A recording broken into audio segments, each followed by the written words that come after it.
আমি কিহৰ কাৰণে পূজা কৰোঁ? আজি শিৱ পূজা আছিল। ৰাতিপুৱা মোৰ ষ্টুডেণ্ট এজন আৰু আমি পূজা কৰিবলৈ গৈছিলোঁ।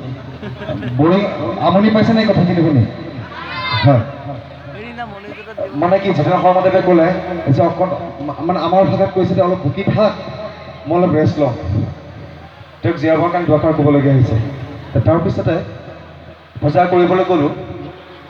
মোৰ 1 ছেকেণ্ডমান নালাগিল পূজা কৰোঁতে, সেৱা কৰোঁতে। মোৰ এজন ষ্টুডেণ্ট গৈছিলে, তেওঁ মিনিমাম 15 মিনিটমান সেৱা কৰি থাকিলে। মই তাক সুধিলোঁ পূজা কৰা হোৱাৰ পিছত, তাৰ নাম আছিল ৰতন। বোলো ৰতন, 15 মিনিটটো কি পূজা কৰিলি? কি ক'লে? ছাৰ এইবিলাক ক'বলৈ নাপায়। কিয় নাপায়? নাই মানুহ সেৱা কৰাৰ কথা ক'ব কেতিয়াও নাপায়।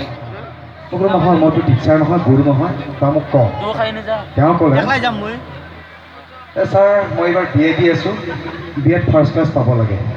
তাৰপিছত তেওঁ ক'লে যে মই MA পঢ়াৰ ইচ্ছা নাই, মই IAS সম্পূৰ্ণ কৰিব লাগে। তাৰপিছত মই ভাল চাকৰি এটা পাব লাগে। তো আমি চবেই নিজক লৈ সদায় ব্যস্ত থাকোঁ। আমি সদায় নিজৰ স্বাৰ্থৰ কাৰণেহে কাম কৰোঁ। আৰু যিহেতুকে ভক্তি বা ধৰ্ম সমাজত লৈ জীয়াই থাকে, আমি সমাজৰ কথা ভাবিব লাগে। তেওঁ মোক সুধিলে ল'ৰাটোৱে, মই ক'লোঁ মনৰ কি সুধিম, ৰাইজৰ ভাল হওক, দেশখনৰ ভাল হওক, মা দেউতাৰ ভাল হওক, এইখিনিয়ে ক'লোঁ। বিশেষ আমাৰ বহুত ডেকা ল'ৰা ছোৱালী আছে, সিহঁতৰ কাৰণে কৈছোঁ।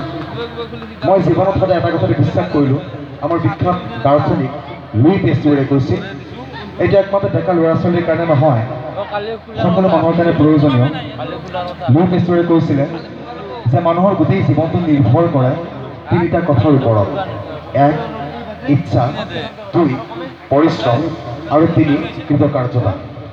যিকোনো কাম এটা কৰিবলৈ মানুহক ইচ্ছা লাগে।